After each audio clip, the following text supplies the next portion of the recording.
Estamos iniciando, estamos ao vivo no Instagram. No Insta. No YouTube tá dando algum problema. Estamos ao vivo. Estamos voltando pro Insta, gente. Vocês estão acostumados, né, a ir lá no YouTube. O YouTube deu? Deu. Então, quem quiser acompanhar pelo YouTube, Ekeviana TV, pode acompanhar. Quem quiser acompanhar pelo Insta, pode acompanhar. Nós estamos voltando para o Insta para dar uma facilidade maior para todos vocês acompanharem, tá bom? Estamos nos dois? Estamos nos dois, estamos no YouTube, estamos no Instagram. Insta, alguém já entrou? Entrou a Nessinha, a pastora Letícia. Olá, bom dia. Bom dia. No YouTube entrou alguém? Ainda não, mas acho que a gente já pode começar, Então, né? vamos lá. Pessoal, hoje nós vamos falar sobre Jó. Eu falei agora há pouco, nós colocamos uns stories agora há pouco falando sobre isso, né?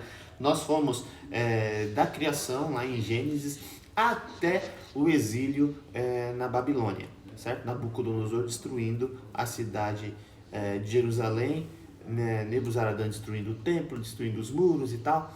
E nós, nesse meio do caminho aí, nós pulamos Jó e Salmos, tá? Então nós vamos falar sobre eles, tá? Da criação até o exílio na Babilônia.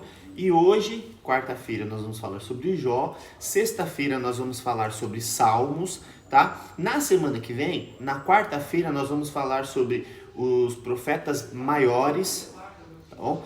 E na sexta-feira nós vamos falar sobre os profetas menores, tá? Porque aí nós vamos seguir com a história, né? Nós vamos ver o Império Persa, que vai dar lá no período interbíblico e depois chegar no Novo Testamento. Então, mais algumas aulas que nós teremos coberto todo o Velho Testamento e o período, vamos fazer uma aula específica sobre o período interbíblico e aí chegaremos então no Novo Testamento, né? Você que acompanha aí o nosso panorama bíblico, nós já estamos chegando no Novo Testamento. Continuarmos nesse ritmo, logo logo, o Novo Testamento ele é menor, porém é muito mais complexo, né?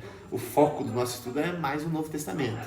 Então, em breve nós teremos completado o nosso panorama bíblico da Bíblia toda, né? Glória a Deus. E aí eu convido você a começar com a gente. Eu, Thalita, estou pensando aqui, a gente começar um desafio. Terminou o panorama, a gente começa uma leitura. Muito legal. E aí muito a gente legal. faz uma leitura junto com a Ekeviana e junto com os Junto amigos com quem que nos quiser, acompanham. a gente pode ir tirando as dúvidas, a dúvidas. gente pode fazer umas lives assim para tirar dúvidas daquilo que a gente está lendo. Acho que vai ser um excelente incentivo para quem ainda não fez a leitura da Bíblia inteira. Perfeito, a gente faz a leitura da Bíblia toda e as lives ficam para tirar dúvidas. Que show! Então vamos lá. Hoje nós vamos falar Só lembrando, já fomos quem longe tá aqui, já fomos. Só lembrando para quem tá no Instagram, está no YouTube, nós estamos ao vivo no Instagram. Então se você tiver uma preferência ou qualquer problema com o outro, você pode ir, né, até um dessas plataformas, tá? E no Instagram nós vamos deixar ao vivo, deixar salvo lá, né, disponível, na verdade, por 24 horas, tá? Vai deixar? Vai deixar disponível 24 horas, que é a disponibilidade automática dele, depois ele sai, tá? E aí você vai encontrar essa aula somente no YouTube, tá bom?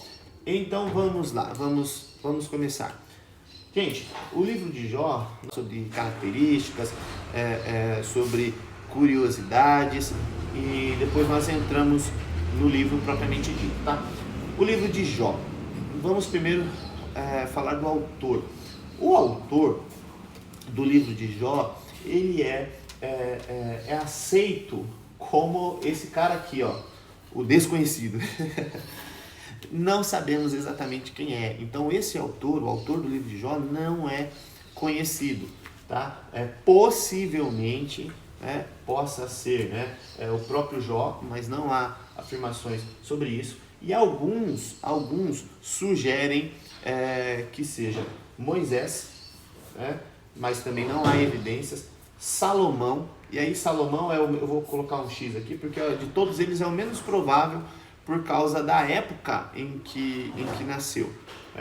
E Eliú, Eliú você vai ver que é um dos jovens que está no contexto do livro de Jó, então alguns sugerem que seja ele. Por que Salomão é o menos provável aqui? O livro de Jó tem uma grande polêmica sobre ele, sabe? Que é o seguinte: se Jó ele inicia uma série de livros poéticos do Velho Testamento. Então, dos livros poéticos, né, Jó, Salmos, Provérbios, Cantares de Salomão, Eclesiastes, né, dos livros poéticos, são então se Jó é uma figura histórica, né, se é uma figura histórica ou não, né, ou se é apenas uma história para ensinar princípios, sabe? Uma história para ensinar alguma coisa. Então, existiu de fato, tá? Alguns defendem que Jó não existiu de fato. Se Jó não existiu, então Salomão seria uma possibilidade, tá? Agora, para o autor, mas é uma sugestão, mas não é muito bem aceita, não. Uma ínfima minoria defende essa história, tá? A maioria das pessoas, né, a maioria dos estudiosos, dos teólogos, aceitam Jó como uma figura histórica, tá? Como uma figura histórica. Eu vou falar já, inclusive, que Tiago, no livro de Tiago, no capítulo 5, no verso 11, Tiago cita a perseverança de Jó, cita a paciência de Jó, cita algumas características de Jó, dando a entender que Jó, né, Tiago, Jó é uma figura histórica, ou seja, de fato existiu e não é uma história para ensinar uma lição, né, mas é uma pessoa que existiu e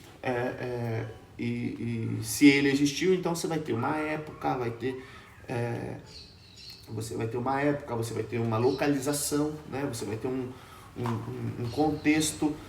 Se Jó não é uma figura histórica, se é apenas uma história, como se fosse uma parábola, então essas outras coisas, né? Provar a época, o local, tal, essas outras coisas perdem o sentido, tá? Mas nós vamos aceitar aqui Jó. Inclusive, Thalita estava também numa igreja uma vez onde um pastor disse que Jó não era uma figura histórica e se levantou, fez um rebuliço, todo mundo contra, tal. Mas há sim esse estudo, tá? Há sim essa possibilidade que alguns teólogos levantam. Há uma linha toda teológica falando sobre isso, tá? Sobre Jó não ser uma figura histórica. Então, se você escutar alguém dizendo isso, ele não está dizendo heresia, não.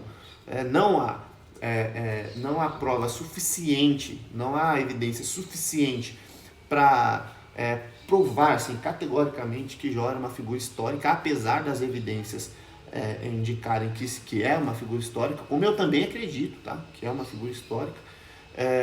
Mas se houvesse provas concretas disso, então você refutaria todo o resto, né? Refutaria o resto. Então essa linha que fala que Jó não era uma figura histórica, essa linha ela existe por quê? Porque a linha que acredita que Jó foi uma figura histórica não provou isso, categoricamente, tá bom? Então, sobre o autor, ele é mais aceito aqui, ó, como desconhecido, tá?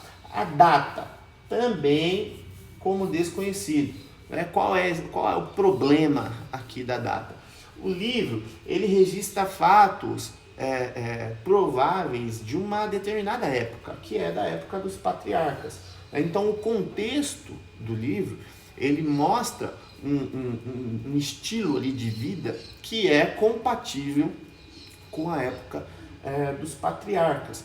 E essa época dos patriarcas está nesse período aqui, ó, de 2000 a 1800 antes de Cristo. Para você ter uma referência, ó, Êxodo foi escrito ali por volta de, num contexto por volta de 1450, 1410 antes de Cristo.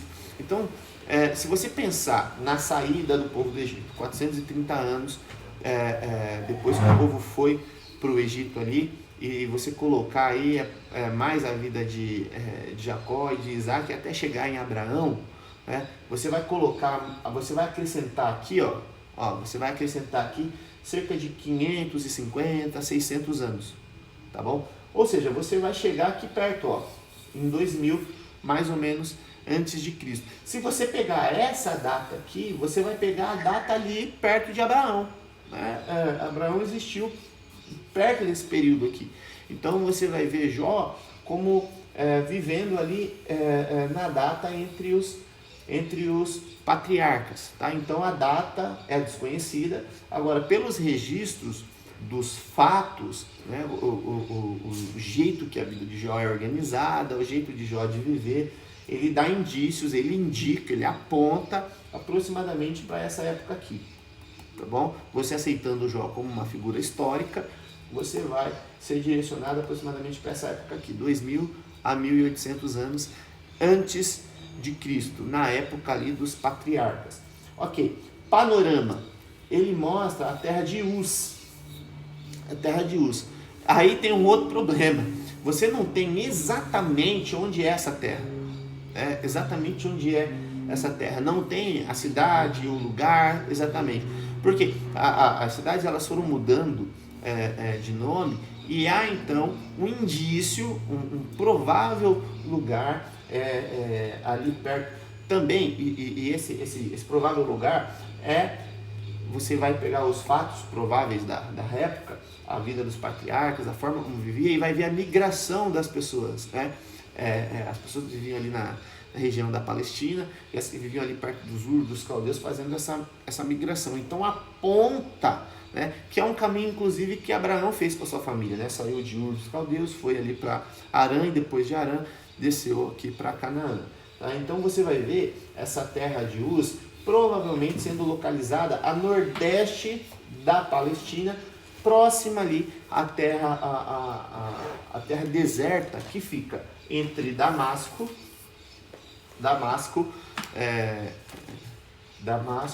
e o rio Eufrates. Então, se você pegar aquela geografia bíblica que nós fizemos nas primeiras aulas, né, tem ali no outro flip chart, nós fizemos os desenhos, você vai ver apontando aqui no meio do caminho, sabe? Perto de onde, porque o rio Eufrates ele sobe, assim tem o Tigres e o Eufrates, ele sobe e ele enverga aqui, né? Pro lado da Palestina. E tem ali a Síria, tem ali a cidade de Damasco, por ali, para aquela terra deserta, né? Entre Damasco e o rio Eufrates, mais a nordeste, né? Você subindo a norte, inclinando aqui para o nordeste da Palestina. Tá bom? Então a terra é a terra de Uz, que nós não sabemos exatamente onde é, mas provavelmente fica por ali. Pessoas chaves desse livro: o próprio Jó, e Thalita, você vai ir direcionando aí da hora, tá? Hoje eu tô sem a hora aqui. Pessoas chaves, né?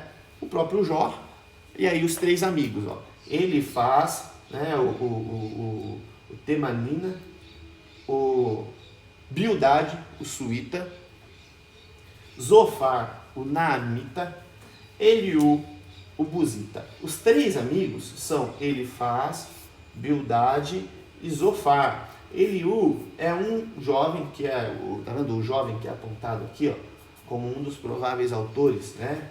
Apesar de também não ter comprovação, tá? Esse Eliú é um jovem que acompanha, ele fica ali escutando, né, a história dos três amigos, né, o debate entre os três amigos de Jó, ele fica ali escutando e no final ele dá a opinião dele, né? E nós vamos ver já, tá bom? Característica, então pessoas chaves, ó, Jó, os três amigos, né, ele faz Bildade e Zofar, ó, grava esses nomes, ele faz Bildade e Zofar, você escuta sempre falar os amigos de Jó. Excelentes nomes para quem quer dar para os filhos aí. Quem a esposa tá grávida. Ele faz Bildade, Zofar é ótimo.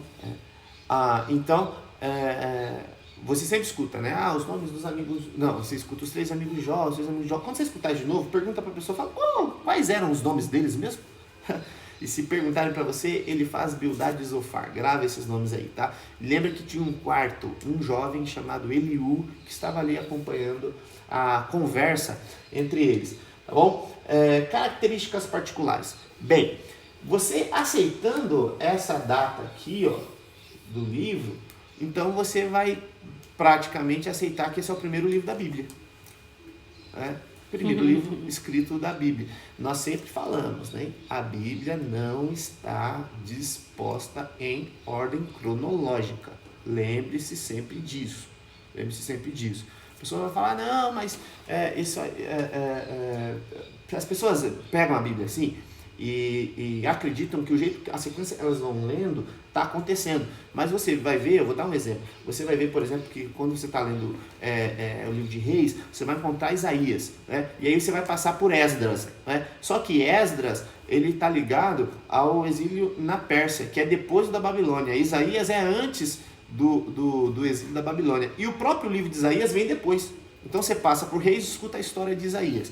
Aí passa por vários livros, inclusive de Esdras, né? E depois você encontra o livro de Isaías. Só que o profeta Isaías, que você vai encontrar lá na frente, ele viveu lá atrás, na época dos reis, né? Na época do rei Ezequias. Então a Bíblia não está escrita em ordem cronológica, tá? Você precisa pegar a história para ajustar, não ajustar a Bíblia, tá? Ajustar os tempos ali, a cronologia, tá bom? Então Jó, ele não acontece na sequência. Se eu não me engano, o livro que vem de Jó é Esther, né? E Esther também está falando lá do exílio persa, né? A Esther está lá na Pérsia. Então, a rainha Esther. Então, Jó não acontece depois dela, acontece muito antes, né? O livro de Jó, se você for pegar a cronologia e aceitar esse período aqui, tá? Ele não tem uma comprovação assim, categórica, mas se aceitar esse período aqui, então o livro de Jó provavelmente é o primeiro livro escrito, né? Gênesis tem mais ou menos essa mesma data aqui, ó, que Êxodo. Gênesis que foi escrito por Moisés, né? Mais ou menos essa mesma data aqui, ó, a data em que foi escrito. Então Jó foi antes, tá? Primeiro livro da Bíblia. Ele é o primeiro dos livros poéticos, da forma como a Bíblia dispõe para nós. Jó é o primeiro. Tiago, no capítulo 5, no verso 11, como eu falei, mostra Jó como um personagem histórico. Está falando lá da paciência, da perseverança de Jó. Mostra Jó como uma figura histórica. Tá bom? O propósito deste livro. O propósito, ele demonstra a sabedoria de Deus e o significado da verdadeira fé. E trata ali sobre o sofrimento do justo. Você vai ver uma forte discussão entre Jó e os seus amigos sobre se a pessoa sofre porque é ímpia, ou se o justo sofre, ou se só o ímpio sofre, ou se o ímpio não sofre. Você vê uma grave discussão sobre isso, e nós vamos estudar isso agora. Tá bom, pessoal? Então até aqui você teve uma visão ali de curiosidades do livro de Jó, antes da gente entrar propriamente no livro. Essas curiosidades eu acho super interessante, porque elas nos ajudam a entender o contexto do livro. Se você for direto para o livro, talvez você tenha dificuldade de entender esse contexto, sabe? Onde aconteceu, sobre o que estava falando. Então, esses estudos que rodeiam ali o livro ajudam muito, tá bom? Vamos então para o conteúdo. Nós vamos dividir em 5 grupos, tá? Nós vamos colocar letras nesse grupo. Nós vamos do A até o E. Tá? Do A até o E. Agora o B, nós vamos dividir em 3 partes. B1, B2 e B3. Tá bom? A parte A mostra, vai do Jó, do capítulo 1. Lembra, nós não vamos ler o livro aqui, tá? Não tem condições, 42 capítulos, né? A parte A vai do capítulo 1, verso 1, até o capítulo 2, verso 13. Basicamente, o capítulos 1 e 2. Onde Jó é testado.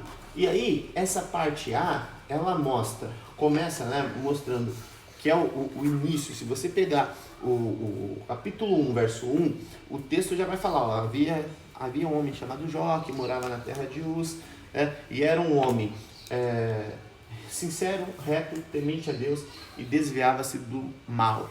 Fala que ele tinha 7 filhos e 3 filhas, ou seja, ao total 10 filhos. Era um homem muito rico, então lá vai falar sobre, inclusive nesse capítulo 1, ele conta a quantidade de animais que tinha. Tantas mil ovelhas, tantos mil bois e tal, vai falando, tantos mil camelos. E fala sobre muitos servos, né? Jó tinha muita gente trabalhando para ele. Então, logo, Jó era muito rico. Tá? E aí o que ele fazia? Jó oferecia sacrifício pelos filhos, né? Normalmente os filhos se reuniam, inclusive quando eles são mortos, estão todos juntos na mesma casa, na casa do primogênito, na casa do mais velho. Aqui você pode entender que Jó já é um homem de meia idade, assim, para velho. E por quê? Todos os seus filhos, ele tem 10 filhos. E mostra Jó aqui com uma mulher. Né? Então 10 filhos adultos com uma mulher, moço ele não é. E agora os seus filhos devem ter tudo escadinha, né? Mas Jó, os filhos de Jó são adultos. Caiu no YouTube. Né? Os filhos de Jó são adultos e não... os filhos de Jó são adultos e não moram com Jó. Tá? Os filhos de Jó são adultos e não moram com Jó. Né? Eles já são independentes. Tanto é que quando eles morrem, estão numa festa na casa do mais velho. E aí o que Jó fazia? Quando Jó ficava sabendo que um dos seus filhos, né, deu um banquete, convidou os irmãos, Jó se levantava de madrugada, na madrugada seguinte, né, então ficaram de noite fazendo a festa. Aí, na madrugada seguinte, Jó se levantava de madrugada e oferecia sacrifícios, um para cada filho. Sacrificava um animal para cada filho. Abrindo um parênteses aí, o papel dos pais. Na intercessão, né? Liguei. Não deve estar. Não é isso, não. Aí, travou. Nós estamos falando aqui, gente, porque caiu no YouTube, tá bom? Então, quem tá acompanhando o YouTube, corre aqui pro Insta. Então, o papel dos pais na vida de Jó, né, Thalita? Você estava falando? Sim. É importante, né? Ele estava todo preocupado, sempre ficava preocupado quando os filhos estavam festejando, com medo deles fazerem alguma coisa que desagradasse a Deus, preocupados com que ele fizesse alguma coisa que desagradasse a Deus, e por isso ele já se antevia e na madrugada levantava lá para interceder, para buscar pela vida dos filhos, né? E ele nem tinha uma evidência, não estava ali vendo que os filhos pecaram.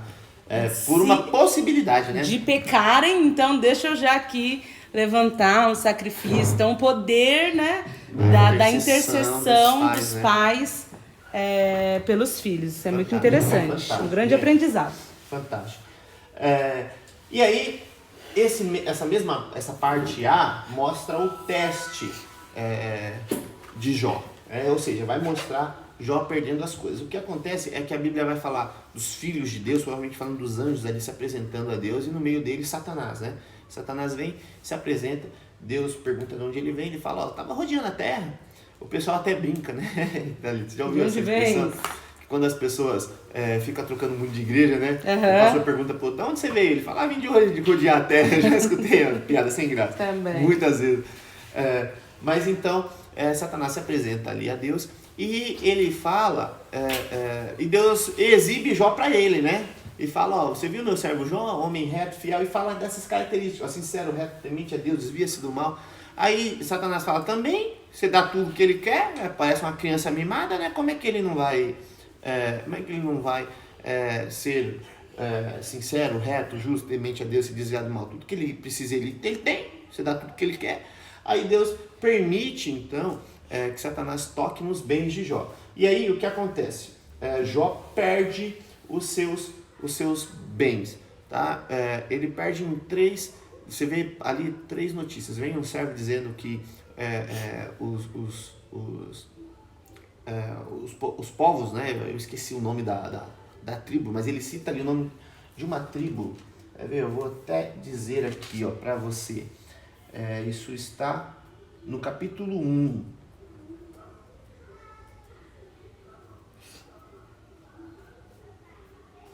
Está no capítulo 1, no verso... os sabeus, capítulo 1, verso 15, vem dizendo, os povos ali dos sabeus vieram e tomaram as suas ovelhas e mataram os povos, os moços, né, que cuidavam, e somente eu escapei para vir dar notícia. Aí vem outro e fala assim, caiu fogo do céu e consumiu todos os animais e somente...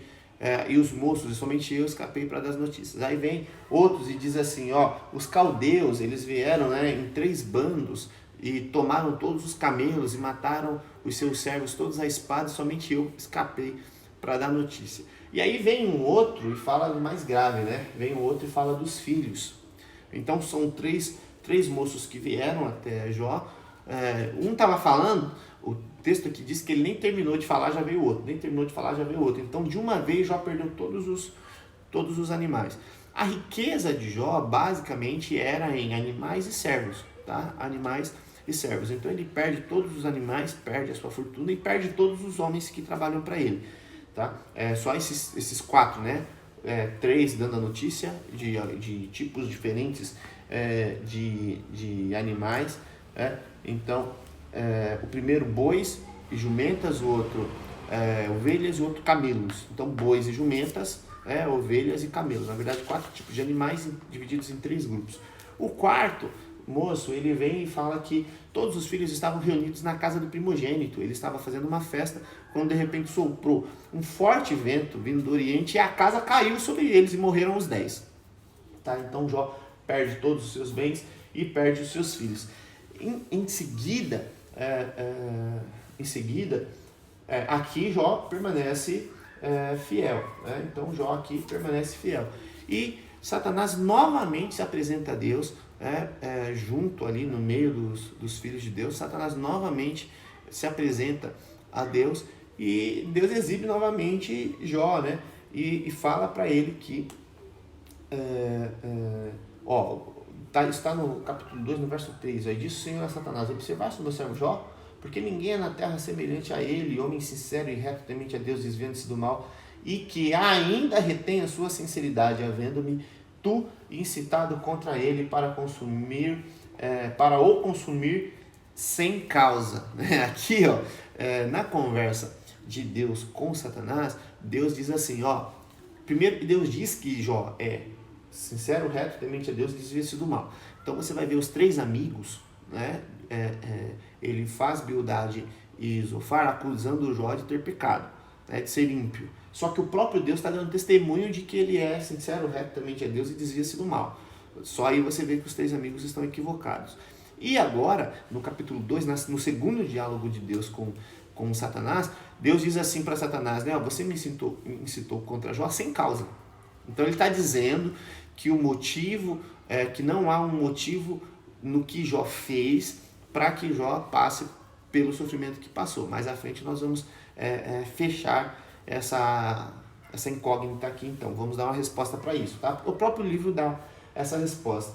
E aí, Satanás, ele dá o segundo passo. Ele pede permissão a Deus para tocar em Jó, porque a primeira vez Deus não deixou Satanás tocar em Jó, somente no que ele possuía, né? Inclusive os seus filhos. E agora, Jó adoece, pega o texto fala de chagas, né? O capítulo 2, verso 7, diz assim, então saiu Satanás da presença do Senhor e feriu a Jó de uma chaga maligna, desde a planta do pé até o alto da cabeça. E Jó, tomando um pedaço de telha para raspar com ele as feridas, assentou-se no meio das cinzas. E aí vem o texto mais famoso, o segundo mais famoso, né? O versículo mais famoso é Jó falando que sabe que o Redentor vive, né? Agora o segundo mais famoso é o da mulher de Jó. Você lembra, Thalita? Amaldiçoa o teu Deus. E a resposta de Jó é: como uma doida falas tu, como uma louca falas tu.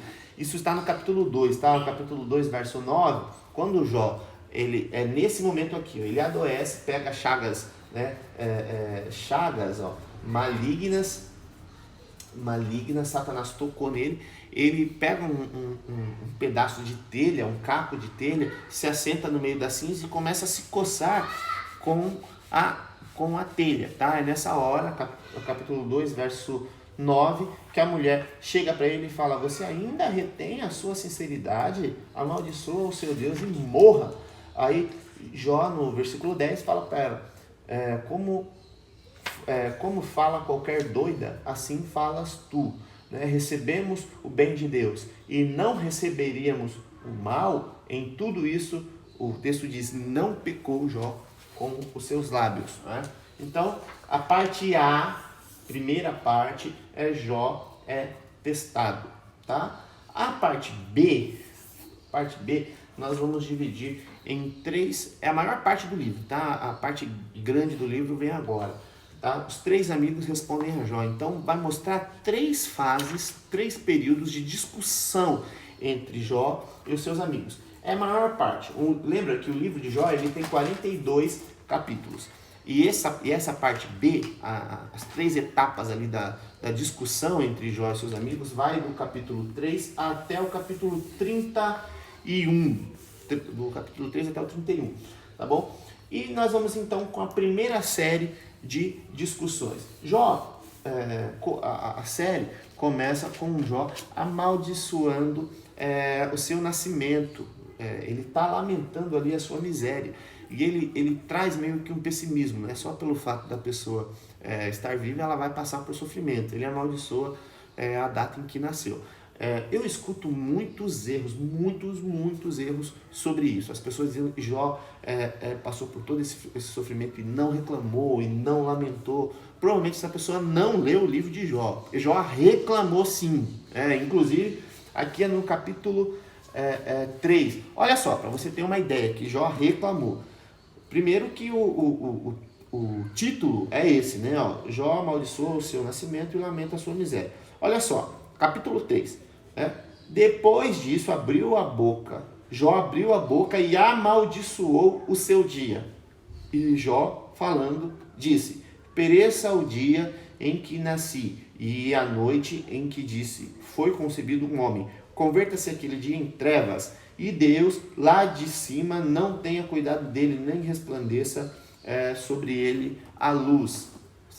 Você percebe? Jó está amaldiçoando o dia em que nasceu. Então, a primeira etapa que está no capítulo 3, é Jó amaldiçoando o dia do seu nascimento. E aí vem ele faz, nos capítulos 4 e 5, e repreende Jó, exorta Jó a buscar a Deus. Sabe o que ele faz?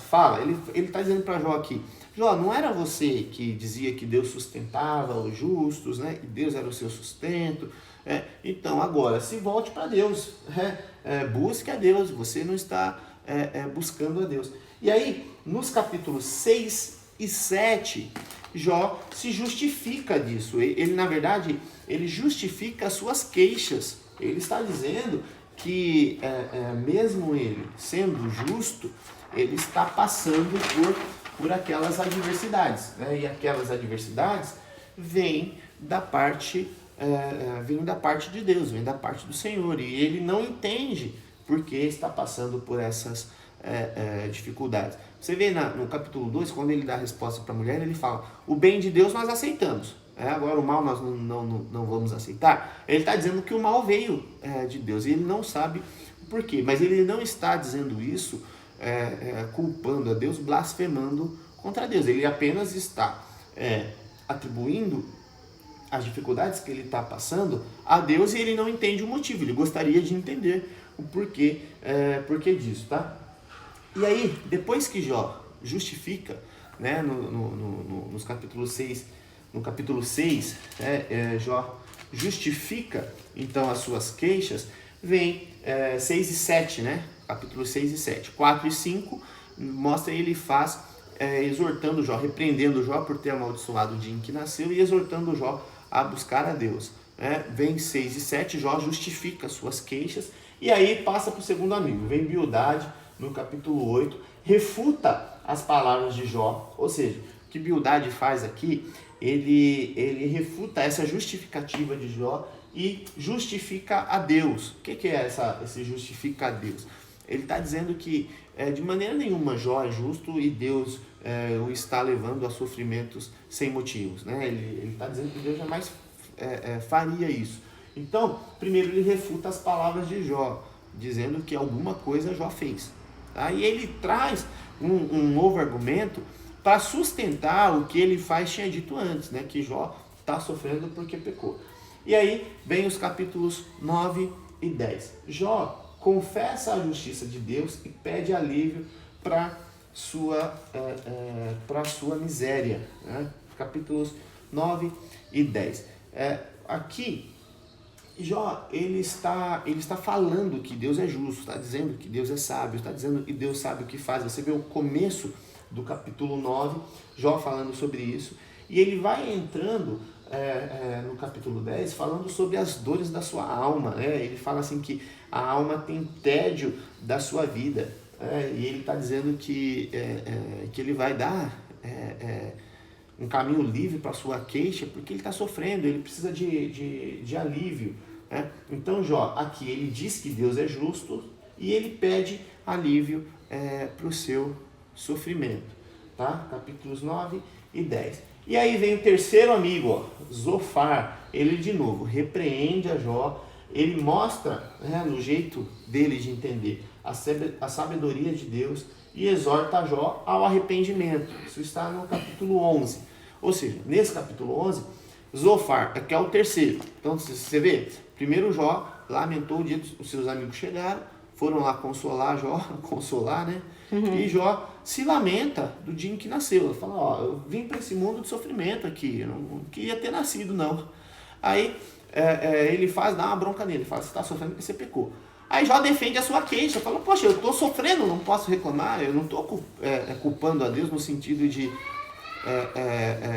blasfêmia. Aí vem Bildade, repreende Jó, diz que Deus é justo, sabe o que faz, e Jó está sofrendo porque pecou. Aí vai Jó, sabe, cada amigo que fala, Jó tem uma réplica, né? Então Jó fala, não, Deus é justo, e pede alívio para sua dor. Agora vem Zofar, repreende Jó, mostra para Jó, segundo a visão dele, que Deus sabe o que faz, sabedoria de Deus, e exorta Jó ao arrependimento. Ou seja, os três amigos foram na mesma linha, a linha de acusações.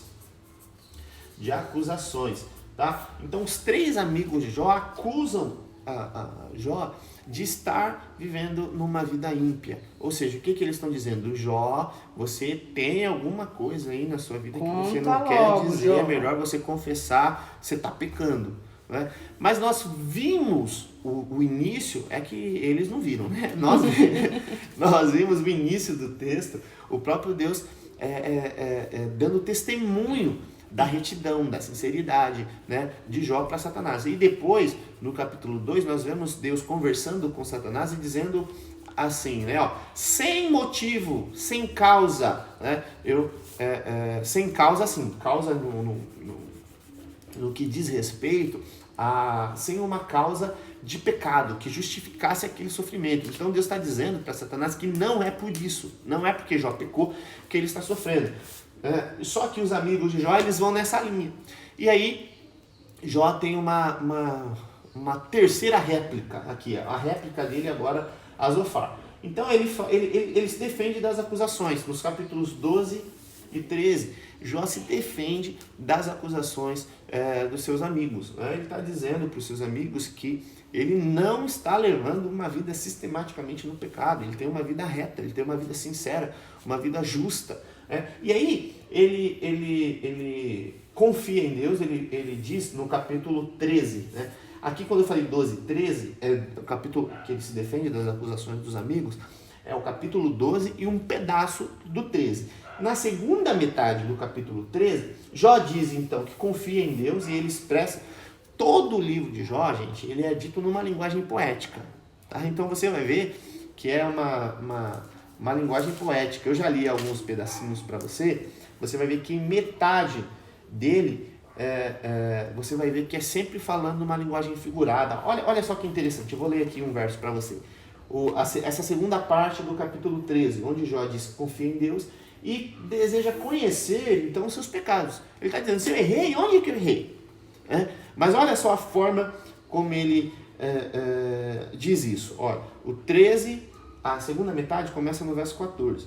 Começa assim: por que razão tomaria eu a minha carne com os dentes e poria a minha vida na minha mão? Ainda que ele me mate, nele esperarei. Contudo, os meus caminhos defenderei diante dele. Você vê que é uma linguagem poética, né? É uma linguagem enigmática, assim. Ele vai criando poemas, criando enigmas e depois trazendo as soluções ainda numa linguagem poética, tá? Mas a ideia dessa metade de capítulo é essa, tá? Jó confia em Deus e deseja conhecer os seus pecados. Ele está dizendo que está defendendo o seu caminho diante de Deus. Ou seja, ele sabe que o que ele fez é reto. Sabe? Ele está dizendo, então mostra onde é que foi que eu errei. E ele está dizendo isso para os amigos, que Deus me mostre onde foi que eu errei, se vocês estão dizendo que eu estou em pecado. E aí, no capítulo 14, Jó roga o favor de Deus por causa da brevidade, sabe? Ele reconhece aqui uma fragilidade da vida humana e miséria da vida humana. Então Jó está dizendo, as coisas que nós vivemos aqui, e Salomão dizendo lá na frente, né? Tudo isso é vaidade, sabe? Ele diz, a nossa vida é um sopro, sabe? É muito rápido, é muito breve e é miserável, né? Então ele roga aqui o favor de Deus, a graça de Deus, a bondade, a misericórdia de Deus. E aí finaliza a primeira série de discussões, B1. Lembra, nós dividimos em 5 fases, né? Fase A, mostrando quem é Jó e mostrando o teste que ele passou. Fase B, nós dividimos em 3 partes, a discussão entre Jó e os seus amigos. Os amigos de Jó respondem a ele.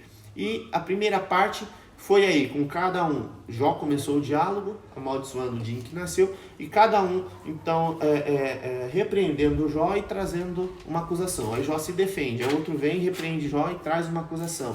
E isso vai até o capítulo 14. E agora nós vamos começar o capítulo 15, ainda está na parte B, só que é a segunda série de discussões. Então vai começar tudo de novo. E aí já começa com Elifaz, voltou a ordem, sabe? Falou Elifaz, depois falou Bildade, depois falou Zofar. Eliú tá quietinho, que é o jovem, tá quietinho só observando. Aí Elifaz recomeça. Elifaz acusa Jó de impiedade. O que Elifaz faz? Metade, isso está no capítulo 15. Primeira metade do capítulo, ele acusa Jó de ser ímpio. E na segunda metade, ele mostra para Jó que o ímpio é atormentado nesta vida. Então, ele fala para Jó, você é ímpio. E na segunda, ele mostra que o ímpio, nessa vida, ele é atormentado. Ele é atormentado. Aí vem Jó para se defender de Elifaz. Né? Elifaz, você viu que ele engrossou o tom. Né? Ele engrossou o tom aqui das acusações. Nos capítulos 16 e 17, você vê Jó agora acusando os seus amigos de não ter compaixão e de não ter misericórdia. Né? Eles acusam os seus amigos, Jó acusa seus amigos de não ter empatia. Jó está dizendo praticamente, poxa, eu estou sofrendo aqui, vocês não conseguem se colocar no meu lugar. E aí vem o segundo amigo, lembra que a ordem da fala, né? Ele faz Bildade e Zofar por 3 vezes, até que então vem Eliú. E aí vem Bildade e acusa Jó, está no capítulo 18, acusa Jó de presunção e impaciência. Ele está falando, Jó, você é um presunçoso, né, de achar que é justo e não aceita, né, o sofrimento com isso, está aí impaciente. Né? E aí Jó, no capítulo 19, Jó novamente se queixa contra os seus amigos. Jó queixa-se da obstinação e da dureza dos seus amigos. Né? Ele está dizendo, eu estou apresentando aqui a minha vida a vocês, uma vida justa, uma vida dedicada a Deus, e vocês não são duros, vocês não se dobram, sabe? Não aceitam. E aí vem Zofar, o terceiro amigo, é o capítulo 20 agora, e descreve, nós estamos chegando na metade do livro, né? E descreve, na mesma linha de Elifaz, ele descreve as calamidades que os ímpios sofrem. Então Zofar, ele vem mostrar para Jó que os ímpios sofrem nessa vida. E aí Jó muda o tom. Muda o tom. No capítulo 21, Jó mostra para os seus amigos que muitas vezes os ímpios gozam de prosperidade nesta vida. Então Jó, ele mostra para os seus amigos que muitas vezes os ímpios não são punidos nesta vida, mas gozam de prosperidade. E aí recomeça o diálogo, vem para a terceira série de discussões. Né? Recomeça, ele faz... Novamente, nós estamos agora indo para o capítulo 22, né? E ele acusa Jó né, de ter cometido pecado e o exorta ao arrependimento. Você vê ele faz então voltando para o seu primeiro argumento. Ele está na sua terceira fala e ele volta lá para o primeiro argumento. Acusa Jó de pecado e exorta Jó para o arrependimento. E aí, o capítulo 23, isso está no 22, tá? Ao capítulo 23, Jó então deseja se apresentar diante de Deus e confia na sua misericórdia, né?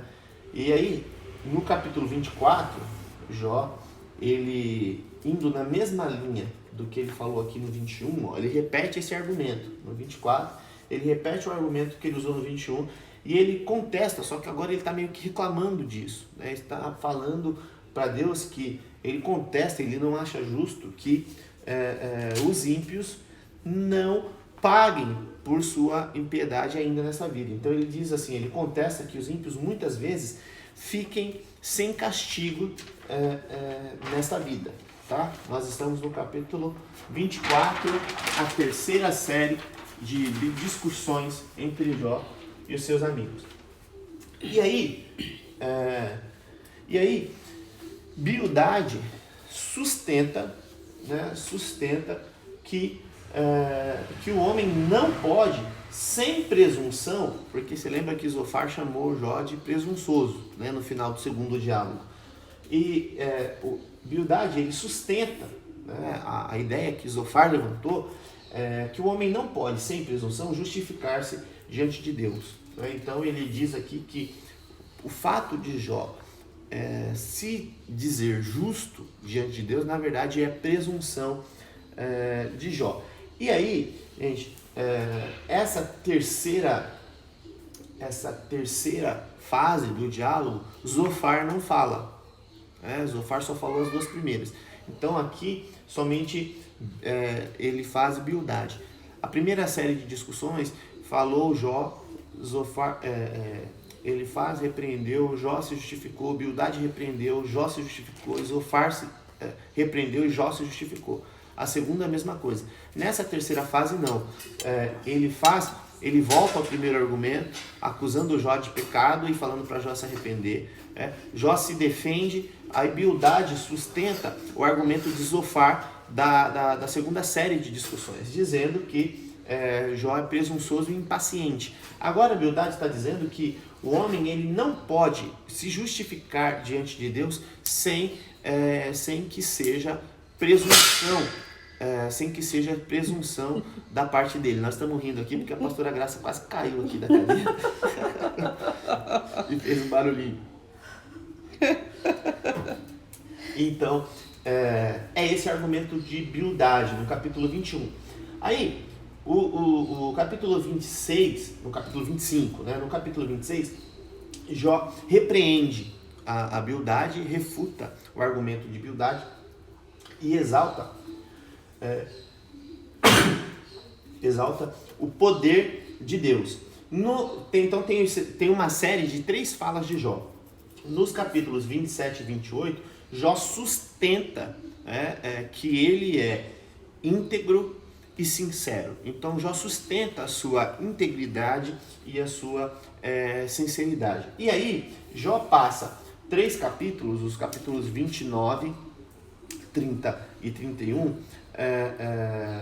lamentando, né? No 29 ele se lamenta do seu estado, no 30 ele descreve as dificuldades que ele está passando, né? E no 31 ele fala que ele é íntegro, né? Íntegro nos seus deveres. Ele mostra que ele sempre cumpriu com os seus deveres, tá? E aí nós finalizamos a segunda parte, que é a discussão entre Jó e os seus amigos. Então foram 3 rodadas de discussões, sendo que na terceira só falou Elifaz e Bildade, Zofar não falou, tá? E os amigos, quando falam, Jó tinha amigos da onça, né, Thalita? Você já sempre ouviu falar isso, né? Melhor ter inimigos do que os amigos de Jó. Você percebeu então aqui, nesse panorama que nós fizemos, qual foi o tom, né, da conversa? Por que falam que os amigos de Jó eles são amigos da onça. Qual é o panorama? Jó está sofrendo, vem os seus 3 amigos e o acusam de estar sofrendo por ter pecado. Aí Jó se defende e diz, eu não tenho uma vida de pecado. Para eles, então, esse padrão reto, padrão de alto, uma vida baseada em princípios que Jó leva diante de Deus. Seus amigos vêm e argumentam que Jó pecou, que ele deve se arrepender e ainda acusa Jó de ser presunçoso. Fala, Jó, além de ter pecado, você não tem a capacidade de reconhecer. Jó se defende novamente e eles vêm para uma terceira rodada, né, e acusam Jó, então, de ser arrogante, presunçoso, sabe? E de ser ímpio, de ser mau. Ou seja, a pessoa está sofrendo ali, uma pessoa justa sofrendo. Vêm os seus amigos e os atormentam.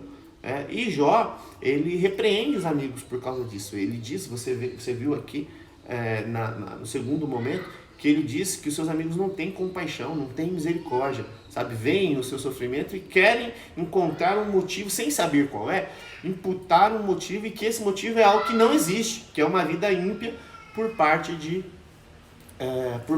Jó, tá?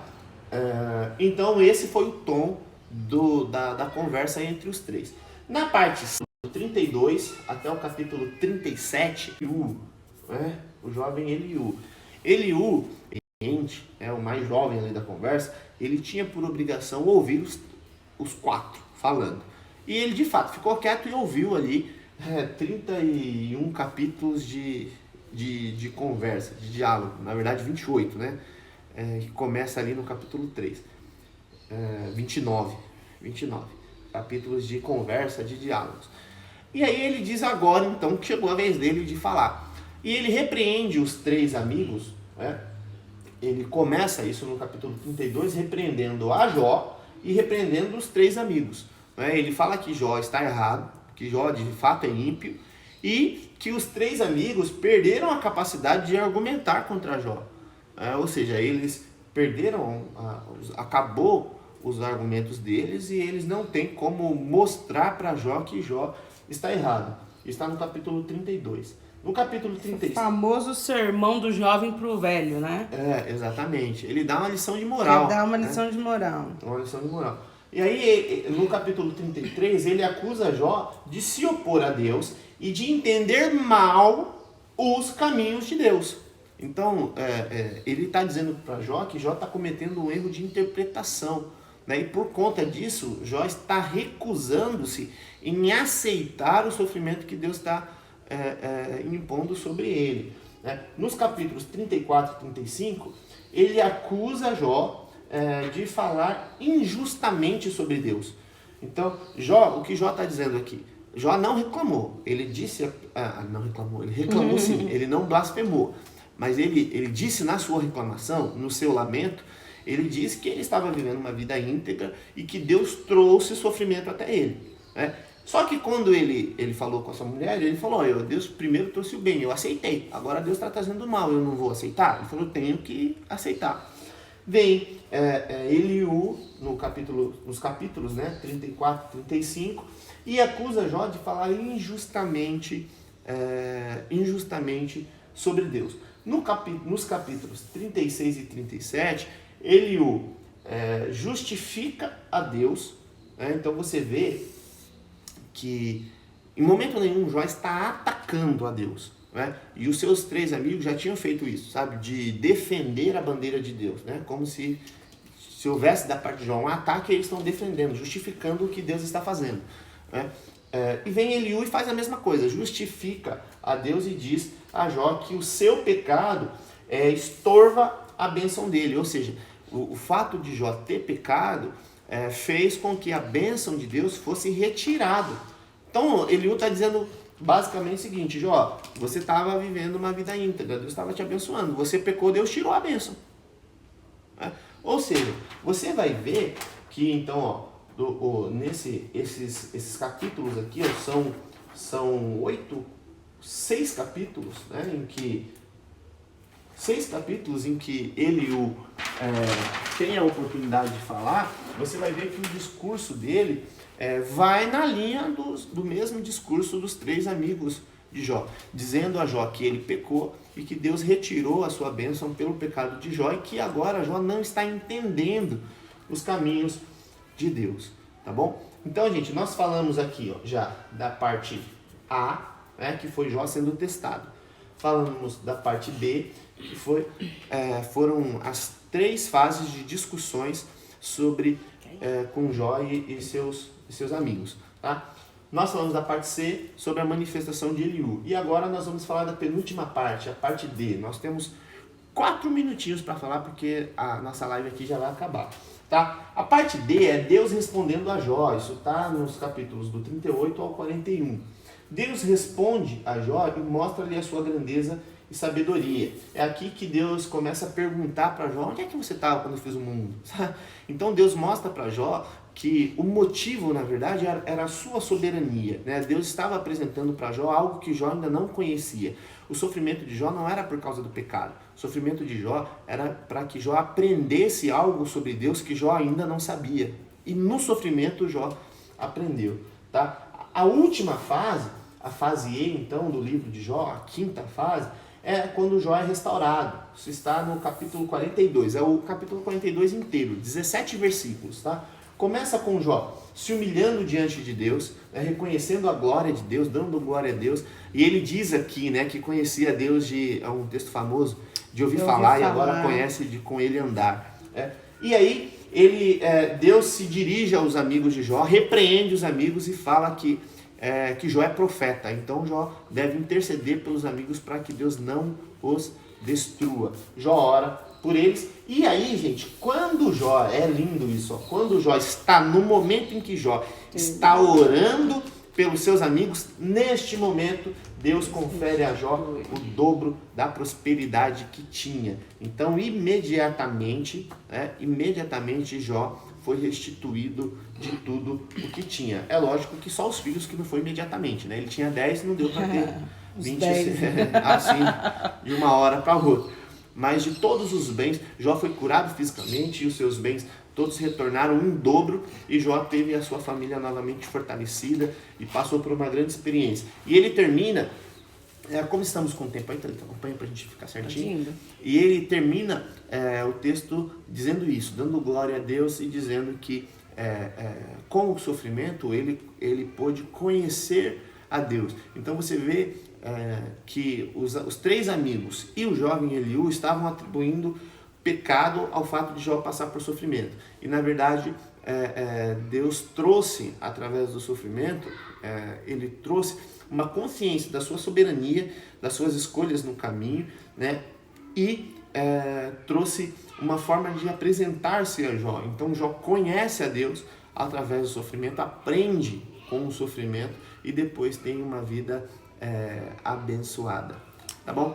Gente, com isso nós encerramos a nossa aula de hoje. Muitas lições, né? Pra gente aprender com Jó, cuidados com os julgamentos, né? Da gente entender que os problemas, eles não são, né? Muitas vezes são os propósitos para que Deus se aproxime, para que a gente se aproxime mais de Deus. Por exemplo, na situação que nós estamos enfrentando aí de Covid-19, né? Aproveita essa situação para você se aproximar mais de Deus. Exatamente. Fica aí essas lições que a pastora Thalita mencionou. Gente, com isso finalizamos o livro de Jó e voltamos sexta-feira com o livro de Salmos. Até lá. Forte abraço e Deus te abençoe.